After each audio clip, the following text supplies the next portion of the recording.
กระบะก็ไม่เดี๋ยวจะไม่ปลอดภัยผิ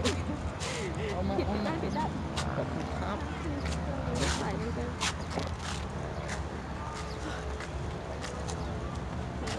อุ้ยไงนั่นแหละ เฮ้ย โอ้ยถ่ายเสร็จแล้วแบบเข้ามาวันนี้ไอ้ตัวนั้นไป ไม่แพ้เหรอ ไปถ่าย ไปกับมันไป ไอ้ตัวเล็กมันคันหัวเหรอ คันเขางอกตัวเล็กอุ้ย หัวโป๊กเลย หัวไม่โป๊ก เอามานี่ อ๋อมันกินจ้ะ กินฟางเหรอ นั่นแหละ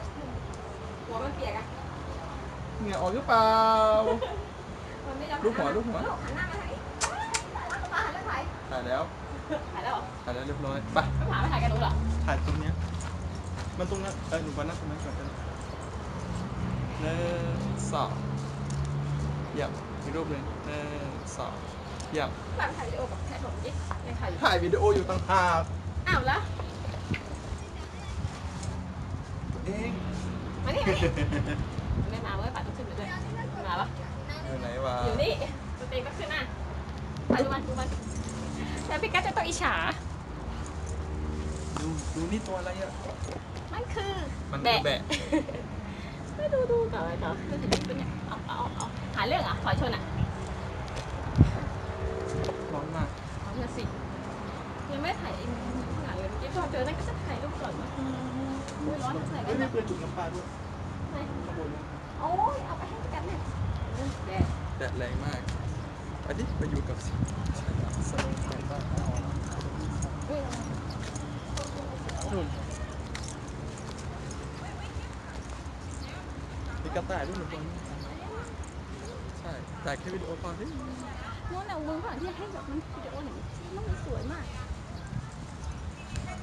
ก็ถ่ายรูปเป็นสมที่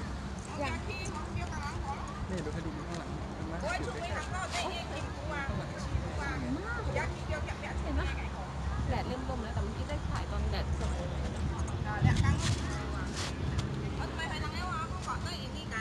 ญี่ปุ่นใช่ไหม ใช่ ผมไปครบได้ เยี่ยม เอากันจริงๆ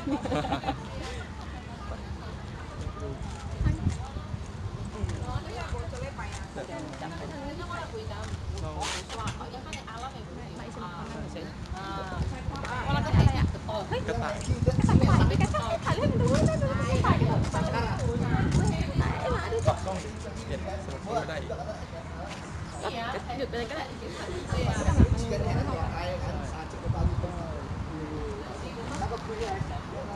ระโดดแล้วให้ดูกระต่าย ใช่กระโดดนั่นไงกระโดดไม่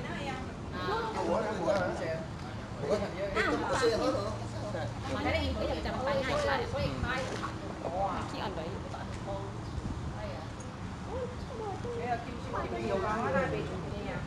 ไปแล้วพี่กัสเห็นมันกระโดดเปล่าอุ้ยมันมองกระบะมันมองดูมันมอง มองกล้องด้วย เห็นตอนมันกระโดดมากกว่านะมันเอาจากหนูอ่ะเอาสักตัวหนึ่งเอาตัวหนึ่งไม่ตัวเล็กไม่กลัวหรือเปล่าตัวเล็กอะ ตัว ไม่เคยเห็นไม่รู้ว่าอะไร เห็นในตัวใหญ่กระโดดมากวะอุ้ยมันเล่นอ่ะมัน เล่นโป่งใช่ ขึ้นไปในหลุมอะไรอย่างเงี้ย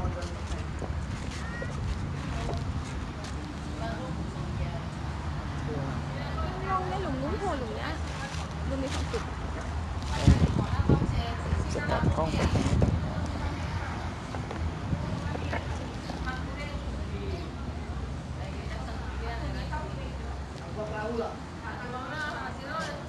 อุ้ย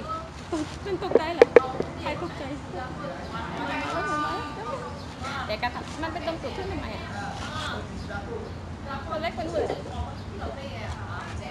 ตัวใหญ่ตัวนี้ชอบกระโดดมาเต็มเลยมาแล้วไอ้ตัวเล็กมากเลยอ่ะดูเหมือนหมูแค่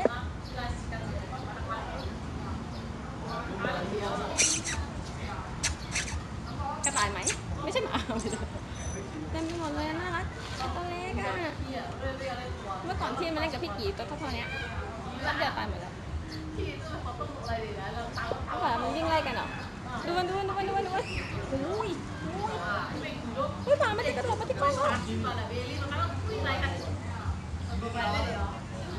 ไปงานนะ หยุดก่อนก็ได้อันเนี้ย หยุดสิ